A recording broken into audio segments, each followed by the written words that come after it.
So now it gives me great pleasure to introduce Rosemarie Crawford, who's going to be talking about the important issue of fading kitten syndrome in black, grey and white.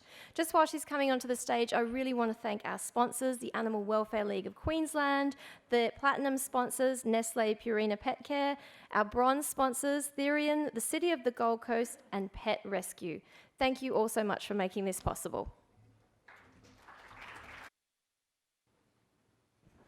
Okay, is that better? There we go. Here's my little friends. They get to help out. The real kittens wanted to come with to Australia, but I said, no, sorry. Too long of a trip for you. Okay, here we are, final day of the summit. So thanks again for everyone for coming out. Thanks again to G2Z and Nell and her team and Joy and Di and everyone who's done so much work behind the scenes to make this all possible. So today we're going to talk about fading kitten syndrome, black, white, and gray. There are some things that we know in black and white. There are still some gray areas, but there are fewer and fewer gray areas today than there were 15 or 20 years ago. So we'll go through that. Okay, you guys have all seen this before, who we are and what we do, and you can certainly find us online. I do want to mention at the bottom, though, this one comes with a little bit of a disclaimer. We'll be talking a little bit about some medical situations with fading kitten syndrome. So this is only for informational purposes, and it is not meant to replace veterinary care or consult. So fading kitten syndrome, sometimes you may have heard of it as FKS, or failure to thrive, and kind of, there's no hard and fast written rule.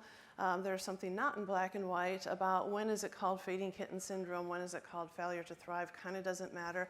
But it tends to be that we hear fading kitten syndrome, at least in the States, with these little guys, younger than 4 weeks old, the neonates, the bottle baby kittens, and then when they're older than that, but not really thriving so well, then we tend to refer to it as failure to thrive. And what you need to know is fading kitten syndrome is not a disease. It is instead a whole collection of signs of illness. And we'll go through those in just a minute. And we'll also then look at what causes fading kitten syndrome, as well as the treatments available to us and to these kittens, and how to prevent it. So the signs of fading kitten syndrome, if you look at this list, boy, kind of looks like a lot of illnesses, right? So we can have hypo or hyperthermia, dehydration, hypoglycemia, low blood sugar, lethargy, cats that are unresponsive. There could or could not be diarrhea and vomiting, agitation. So yeah, you might have a really listless kitty, or you might have a very agitated kitty. You might have increased capillary refill time, the CRT, pale gums, change in respiration and heart rate, lack of weight gain, that maybe should be even higher up there on the list, not nursing, isolating itself, or being isolated from the rest of the group. Well, gosh, I mean, you throw in vomiting and diarrhea, right? I mean, that could be a bunch of things. So how do we know if it's fading kitten syndrome or not? Well, fading kitten syndrome isn't a disease. Something else is going on. So if we're seeing some of these things, if we're seeing kittens fading, we need to look at what's going on. We might see one of these signs, we might see multiple of these signs, and they can happen very slowly or they can happen very quickly. And with these tiny guys, you know, you might do a midnight feeding and 3 hours later you come to do another feeding and they were great at midnight, but now they're fading. What the heck's going on? You can also kind of look for 3 responses in kittens that you should be able to see even in a 1-day-old newborn kitten. And those are the righting response, the rooting response, and the suckle response. So even a tiny kitten, 1 day old, if you were to turn the kitten on its back, please don't do it after bottle feeding, and we don't want it to burp when it's on its back. But it would be able to right itself. It would wiggle itself around and it would right itself and get on its belly again. They should also be able to root around, searching for their mother's nipple, searching for a source of heat, getting underneath the bedding, cuddling, coming in and out, moving around as they like. And they should also certainly be able to suckle from their mother or from a bottle.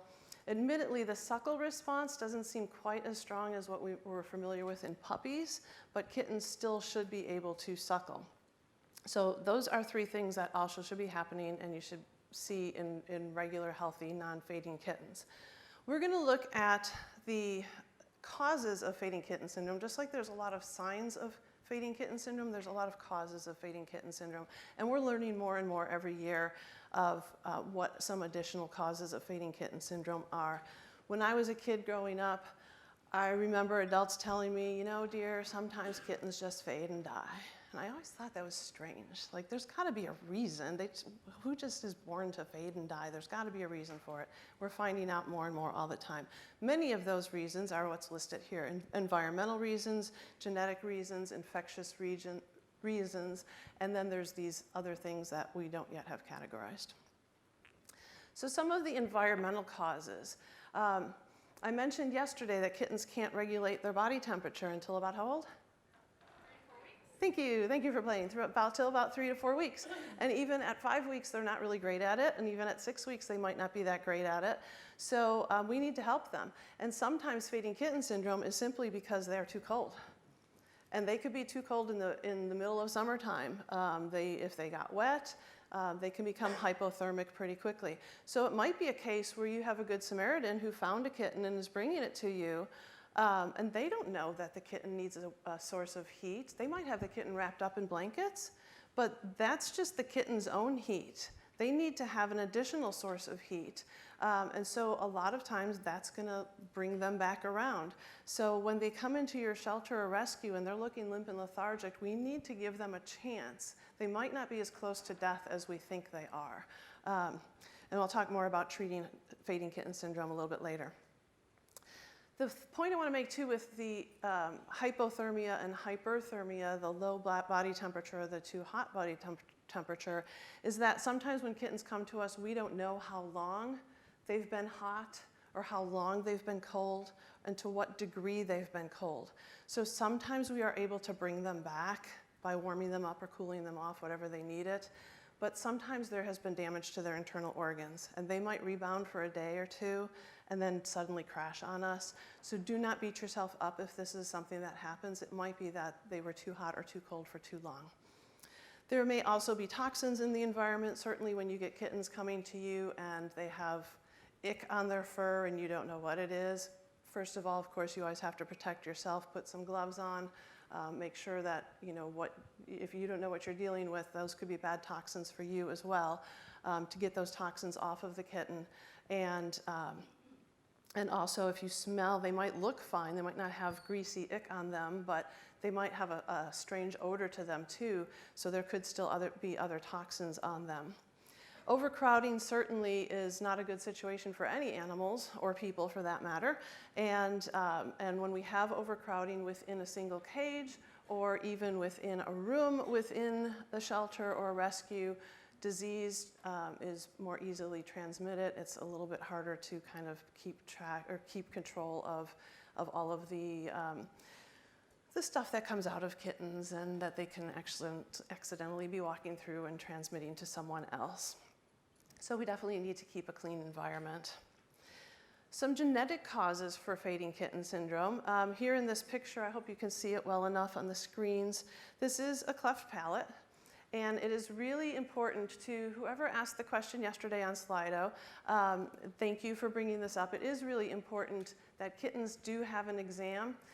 Yesterday we talked about we don't always have a veterinarian available to do every intake exam, but we are certainly able to have veterinary nurses and even,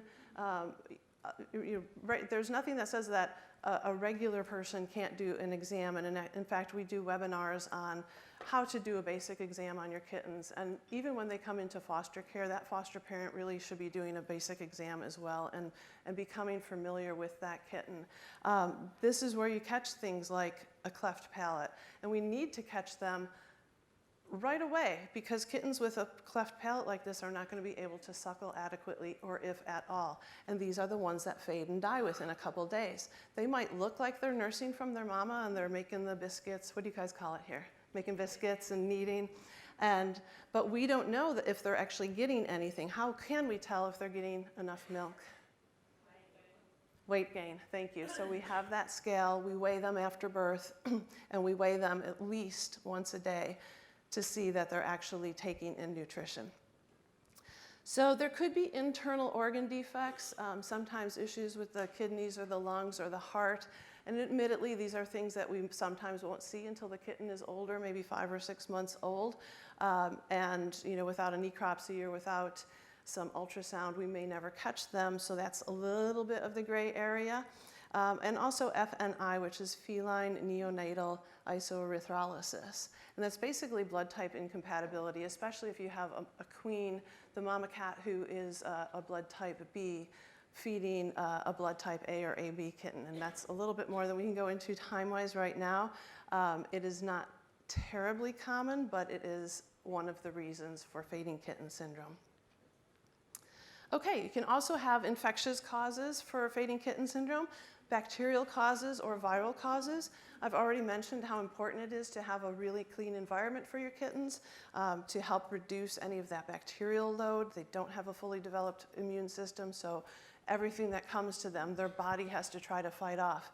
And sometimes if there is too dirty of an environment, too much overcrowding, that bacterial load can be too much. And then we have the viruses and bacteria can be transmitted either from the environment or from the mother cat. And so also when we're looking at perhaps mastitis, and if there's an infection in the mammary glands, that's going to be transmitted to the kittens, and that can certainly be a cause for fading. And sometimes if we can catch it early, we can get those kittens off of the mama cat and bottle feed them, and they could be fine. Parasites. So parasites, literally, fleas, intestinal worms, literally they can suck the life out of a kitten.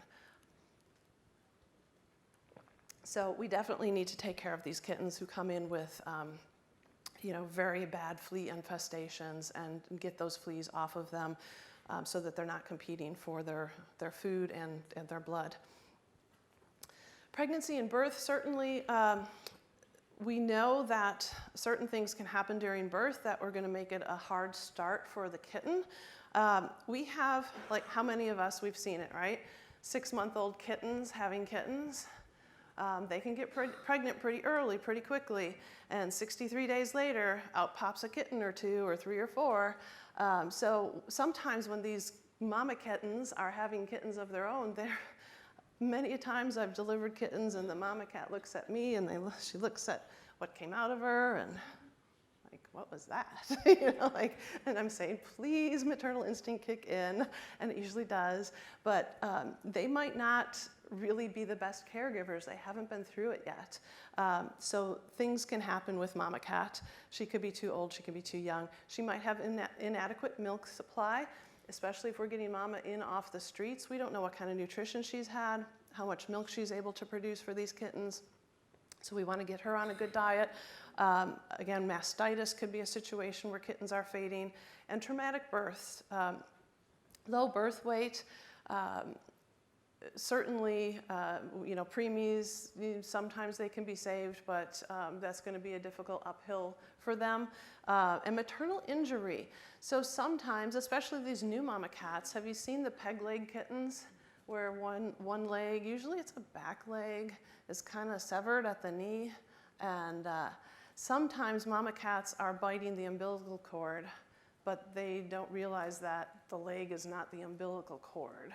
So we have sometimes some trauma caused even from the well-meaning mama cat. So the kitten survival really depends on early recognition and proactive treatment. We do not have the option to wait a few days with these kittens and see if things are going to get better. Same thing with, diarrhea and vomiting in kittens.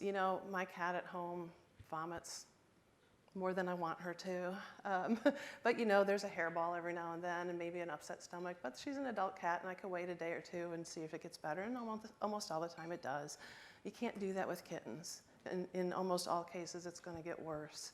So we need to be proactive about their treatment.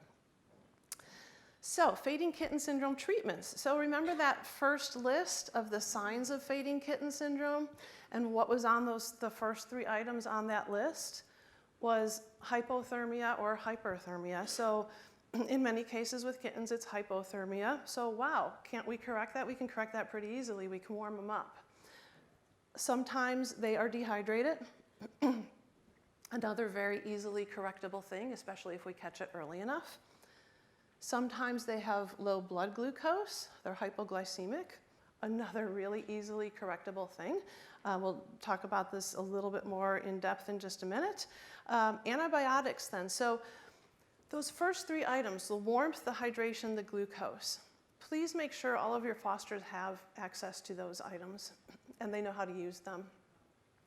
If someone's going to be a really good experienced foster, it's really, oh gosh, maybe I should ask first if it's even legal here. Is it allowed for non-veterinary professionals to administer subcutaneous fluids here? Okay, good. So it is in the States too.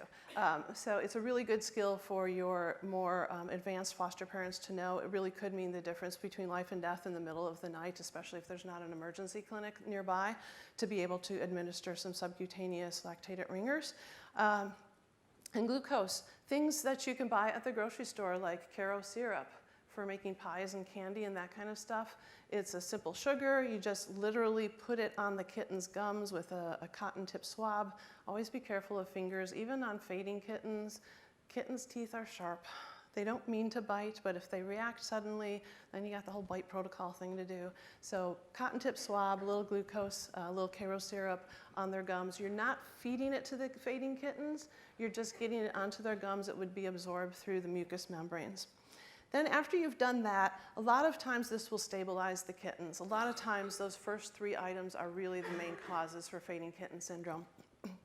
But you always want to look into, is there another reason? Was there something concurrently going on with that kitten that even brought this on, that caused the glucose to drop so low, even though it's been being fed? You know, that's not normal. If they're being fed regularly, their glucose should be just fine. So you want to go and visit with your veterinarian. You want to look into further situations. And a lot of times the next most common reason for fading kitten syndrome after these three is an infection, a bacterial infection that we're not seeing. We don't see it, you know, with nasal or ocular discharge, but there's some kind of bacterial infection going on inside the body. And so it's becoming much more common now, even without seeing other signs, to go ahead and start kittens on antibiotics. It used to be you had to see the green or the yellow discharge before doing anything, or they had to be running a very high fever. But again, we don't often have time to wait with these kittens. Parasite control, I kind of already mentioned, and then plasma or serum therapy is something that's becoming much more widely used, especially in kittens that we get, and they're less than 12 hours old, and we know this because they still have their umbilical cord on them, and the umbilical cord is still wet and pliable. That kitten may or may not have nursed at all from a mama cat and may have gotten no colostrum, which they can only get during the first 18 to 24 hours of their life. So we have a kitten who's also additionally immunocompromised by not having access to the mother's colostrum. So this is where plasma and serum therapy come into extra good play. This is a little bit of a synopsis from Dr. Julie Levy, another one of my favorite veterinarian people in the whole world. She's with the University of Florida Maddie Shelter Medicine program, and she does a lot of research for a lot of different animals and does a lot of provides a lot of information for shelter medicine. And she provided us with this this document that we use about fading kitten syndrome, and it's from a study she did. And they found that the most common cause of death in 2 to 5 week old kittens was sepsis. So here's where that bacterial infection is coming in that we might not see. And the kittens faded or died within hours or days of each other. So when they had one kitten fade, they went ahead and started the other kittens on antibiotics. And they used injectable Baytril, which is enrofloxacin, and combined with ampicillin. They supported the kittens with sub-Q fluids, and they also provided the passive blood products like the serum or the plasma therapy to provide them with some level of passive immunity that they may not have gotten from their mama cat. And we're finding that also this works well for panleukopenia as well.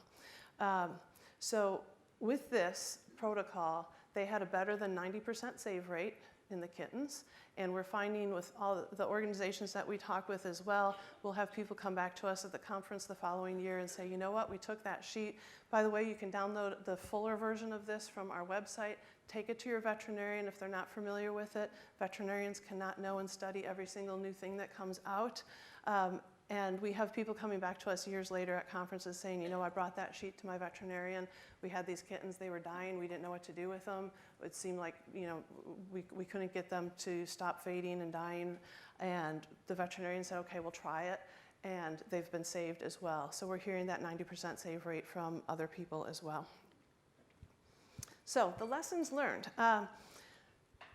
This is really great. Most cases of fading kitten syndrome have a detectable cause. So kittens aren't just fading away and dying for no reason. And I already told you about those causes, the environmental, the genetic, the infectious causes. And the neat thing about that is most of these can also then be treated.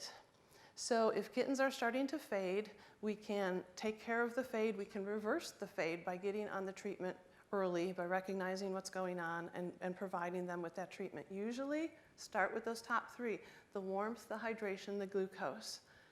Get those in them, and you can continue giving that Caro syrup every 3 to 5 minutes, just a little wipe on their gums for several times until they come around or until you stop trying to revive them.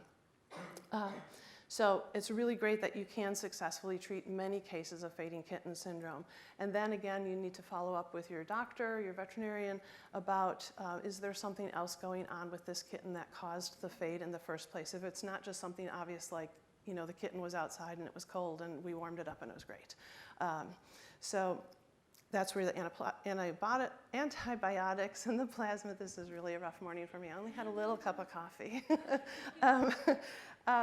And so get those on board. And what's really super, super exciting is if we know what causes this, and we do in a lot of cases, we can also then prevent it. And this is where we really see strides in kitten survival when your foster parents are trained to be able to prevent fading kitten syndrome. And that is done with proper daily care and feeding, excellent sanitation, close monitoring, and preventative and proactive treatments, like your deworming and your flea treatments, so that the kitten doesn't have to fight against fleas and fading kitten syndrome and other things going on at the same time. We know medically that if they don't also have a parasite load when they're trying to fight off an illness, a bacterial or a viral illness, having that parasite load also not be there makes it easier for them, and they have a better success rate at surviving. I'm going to assume from the hands that we saw the very first day of how many people have been in this field of animal welfare for more than 5 or 10 years. There's a lot of us here, very well seasoned in the best possible way, set of animal welfare professionals out here. So I'm going to assume that you already know the basics about kittens and kitten care, but for those of you who want a refresher, those of you who maybe have not yet cared for neonatal kittens yet on your own, please visit our website at kittencoalition.org. We have resources there for you. We also do webinars that are much more in-depth about, you know, the hands-on care, about caring for a pregnant nursing queen and those kind of things. So I'm just going to hit some highlights here for the sake of time. So of course, the proper daily care and feeding, a quality milk replacer.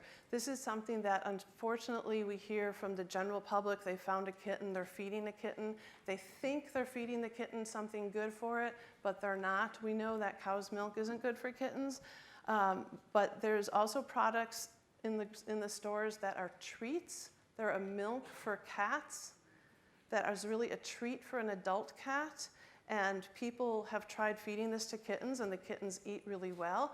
But the milk for cats does not have the nutritional content, the protein, the fat, the minerals, the vitamins that kittens need to survive and to grow. And what happens is the kittens literally starve to death, even though they're getting fed every 2 or 3 hours as they're supposed to. So please make sure whoever finds kittens and is taking care of them, and you're talking to the public, that they know that kitten milk replacer is not milk for cats. Similarly, we do hear about goat's milk, and yes, many a kitten has survived on goat's milk, but if you look at the content of goat's milk versus feline milk, it is vastly different. The amount of protein and fat that kittens need versus the amount that a baby goat needs is vastly different. Goats are herbivores. Cats are obligate carnivores. So feeding herbivore for an obligate carnivore, yes, many kittens do survive, but could they have survived better if they had the nutrition that was meant for a kitten rather than for a baby goat? Okay, sanitation, and we've heard about sanitation here in this conference too, absolutely essential. The environment, the supplies, everything, your caretaker's hands, your clothes, your shoes if you're going in and out of a nursery room, everything. You cannot be careful enough with sanitation, in my opinion. I'm going to jump right to daily weight checks because you've already shouted it out. Thank you for playing. They are essential. So get that scale, get a little digital scale, a postage scale, a food weighing scale that weighs in grams or in tenths of ounces, and weigh those kittens every single day. Do that initial weight check and that initial exam to look for the possible defects, to get that initial weight, to see what's going on with the kitten. Be proactive with preventative treatments with those parasites especially, and then when the kittens are old enough with their vaccinations to keep them safe from diseases that may come their way, and having early intervention. If you're interested in vaccine protocols, I encourage you to go to UC Davis website, the Court Shelter Medicine Program, and they have a lot of really good information there about vaccine protocols for animals in shelters and rescues and foster. So, quick review. There are lots of causes for fading kitten syndrome. Kitten syndrome is not a disease, but it is a combination of all of these signs with some other cause behind what's going on.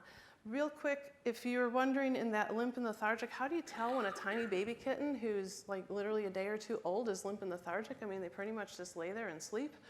We don't advocate scruffing cats and holding cats up by their scruff, but the tiny baby kittens, like their mother would do when they're transporting them, would take them by the scruff. And if you did that with a tiny, 1 to 3 week old kitten, being ready to support them, of course, those kittens should pull their little legs up into a ball as if mama cat was carrying them.